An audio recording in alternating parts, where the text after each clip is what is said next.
Hey everybody from Wisconsin Connections Academy Earth Science. This is Mrs. Peachy, your Earth Science teacher. I'm talking to you today about your lab on mineral and rock identification. First thing I want to show you, draw your attention to, is your planner. Now this is my planner, so it might look different from yours, but I want you to note that the lab here does not have a little portfolio mark next to it. And that's because you start the lab here, but it does not officially become due until you get into the next unit. So when you get into the next unit, then you're going to see here by October 5th, October 4th, the lab rock identification does have the portfolio mark. So this is a combined lab. This is this particular portfolio is one where you will submit both the rocks and minerals portion in one lab report. Now let's go to the lesson viewer for lesson 5 in unit 2, mineral identification.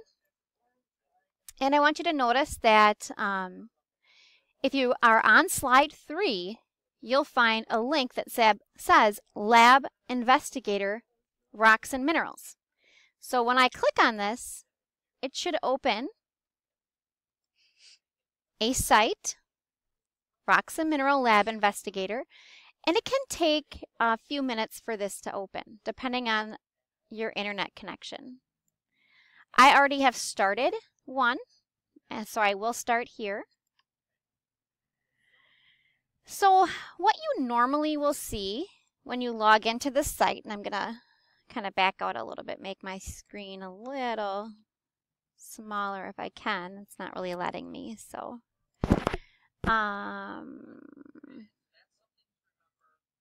Okay. What you're going to normally see is it's going to be in flow view to start with. So every mineral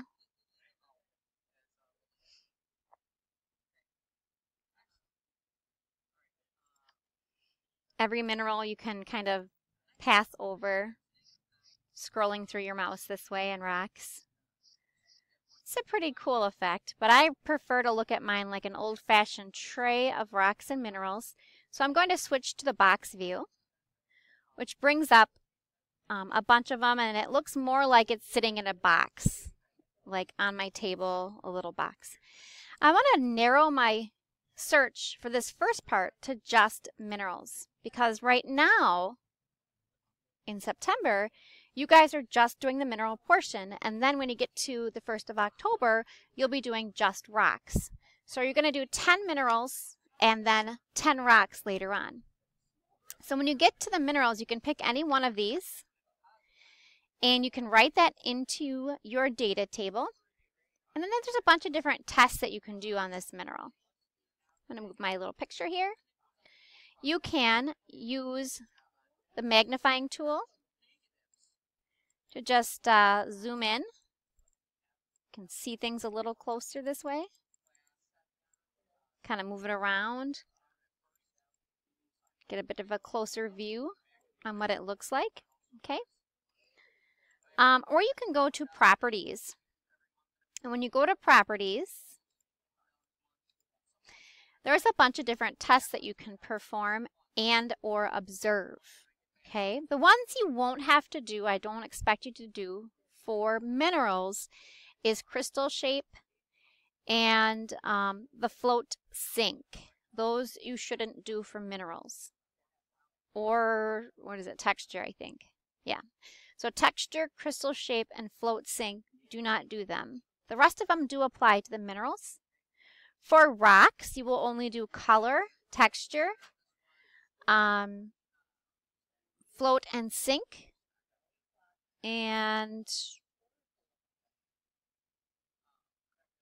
I think that's about it. So we'll look at that a little closer in a minute. So to conduct the test, you basically just click on it. It's going to show you a little video of the test, and you're going to write down the results. The streak should be a color. What does it look like? Hardness depends on how hard the mineral is, and you're going to use several objects, your fingernail, a penny, a nail, to determine how hard the mineral is. Can you scratch it with your fingernail? No. Can you scratch it with a penny? Yes, you can. So the hardness is between 2.5 and 3.5, and therefore it's given a hardness value of 3. Okay? So check what you think the hardness should be based on what it shows you, and then check to see if you're correct based on what the actual website gives you. Cleavage or fracture, this is going to tell us whether or not the mineral breaks on smooth planes or if it's more jagged. If it's jagged, we call it fracture. If it breaks along a smooth plane, we call that cleavage. So let's go ahead and watch this one. He's going to hit it. And really what you want to notice is that all the little pieces are actually very similar to the big piece, and they break along those smooth, even sides. This has cleavage, and it has, in fact, has a special kind of cleavage, which is rhombohedral. You can continue with the rest of these tests. I don't remember if I mentioned it, but float sink doesn't really apply too much, except for it's kind of a useless test unless it's less dense than water, which I believe only pumice is. Specific gravity. Specific gravity is a measure of the density of the mineral. And how to determine that density is you have to take the change in volume, or the volume of the mineral, divided by the mass of the mineral. So when you find the volume, you're going to see, normally it's length times width times height. This is not a rectangular solid, so we're going to have to use a more of a different technique. So you're just going to see how much the volume of water changes when that mineral sample is placed into the graduated cylinder. Starts at 150, and it looks like it goes up to 155. So its volume change is 5 milliliters. Then I gotta go to conduct the mass test. So we have 5 milliliters for our volume, and the mass is 14.5 14.56. He says 5, I was going to say 569, but 57 is fine. So taking mass, 14.7, divided by volume, which was the 5 milliliters, that's going to give us the 2.94. That's where they got that number on the screen here for specific gravity. You're taking the mass of the mineral dividing by the change in volume. Make sure when you are explaining your procedure later that you do explain that correctly. Okay, so where are you going to put all this information? Well, if you go to my website, which is linked to my message boards. Okay, if you haven't done this yet, you guys are, you should have by now.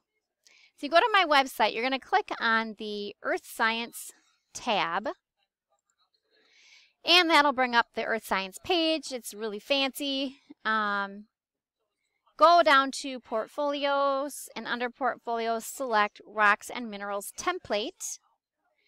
And that's going to bring you up a Google Doc that you can copy and paste into a Word document if you want to, if you're that kind of person. And in here, you will come up with, put in all your data. You will describe the procedures that you did for both the rocks and the minerals. And you will answer some follow-up questions. And the follow-up questions are pages 2 to 4 on page 59 for the minerals, and questions 1 to 4 on page 87 for the rocks. So if I were doing this and I wanted to do my materials and methods section, I might just come up with a, 2 separate materials and methods. Maybe I'll say minerals procedure. And I'll explain what I did with that. And I'll say rocks procedure. And yes, this does mean you have to explain all the individual tests that you ran. So the minerals one would probably be longer because you have more tests that you're going to run, and you want to explain the supplies you needed. Now, you don't want to tell me, I watched a video. You're going to act as though you're doing these in real life. So you would have used, for that last one, graduated cylinder, water, the mineral sample. You needed to have a balance, and you needed to have a calculator to do your math. So those materials were needed, and how did you use them? So break it down. This should be, maybe underneath where it says minerals procedure, you can put each individual test that you ran and what you had to do for the test. This will be one of the longest sections, okay? These are the tests that you need to do for minerals. And notice for rocks, you do a lot fewer, just color, texture, float sink, and type of rock. Igneous, metamorphic, or sedimentary. Don't do that part yet because we haven't gotten there. But once you get to the second portion, then that's where you're going to do this, okay? Hopefully that answered your questions and made this a little bit more manageable. If you have any additional questions, feel free to give me a call, extension 2204, or as always, you can send me a webmail. Have a great day, everyone.